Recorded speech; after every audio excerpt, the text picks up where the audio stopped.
case, so I have no financial interest or relationships to disclose. So I'd like to talk to you about a mystery retina case. This is a 50-year-old Caucasian male. He was healthy, and his vision was 2100 in the side.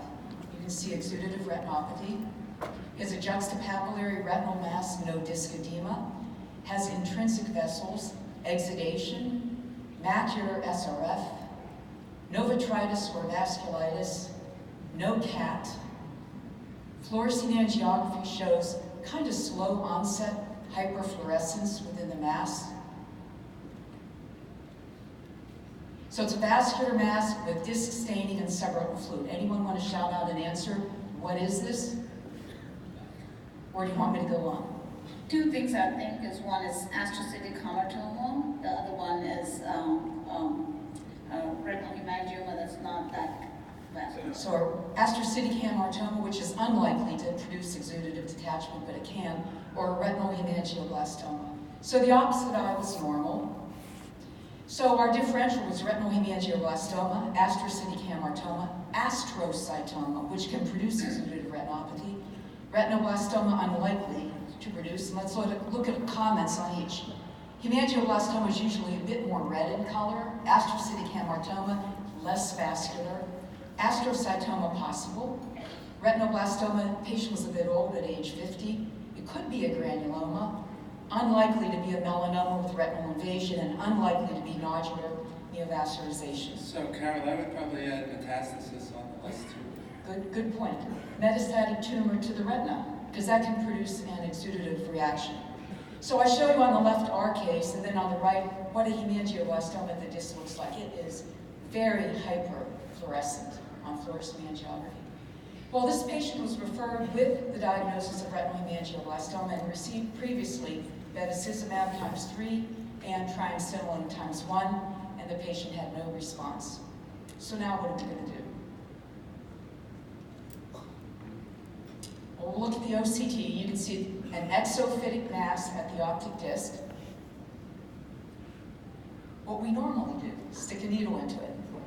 So we did a needle biopsy, and it showed slender spindle cells that were negative for HMB45, so this is not melanoma, and were positive for GFAP, consistent with astrocytic cells.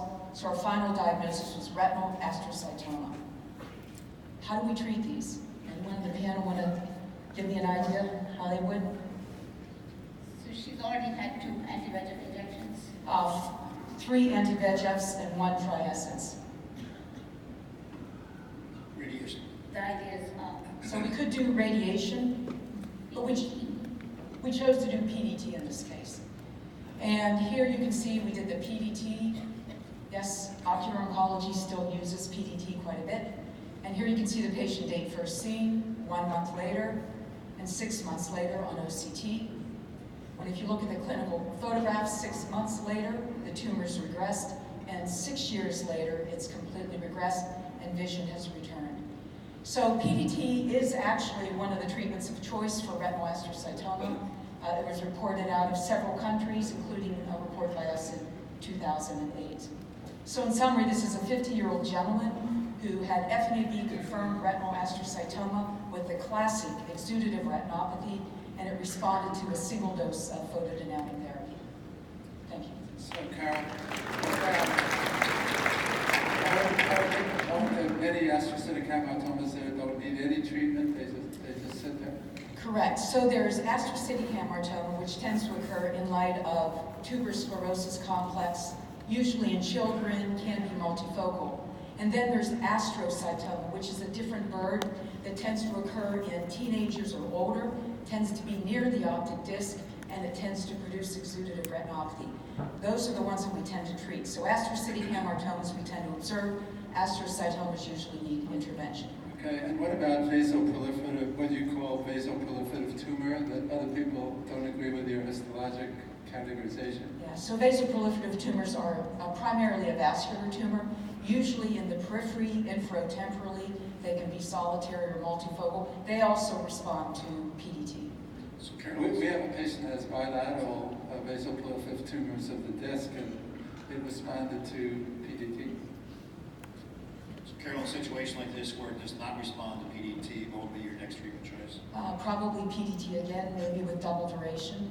And if we do maybe 3 PDTs with no response, we would likely consider radiotherapy as you suggested. Do you have any worries about applying your PDT over the optic nerve? Yes, so we're very shy about putting PDT at the optic disc. So we will tailor our PDT so it doesn't reach the nerve, so we kind of cut the one end near the nerve, so our spot size is only over the tumor but not over the disc. All right, Carol, great case, great response to your therapy. Anita Agarwal from San Francisco as our 4th case. Anita.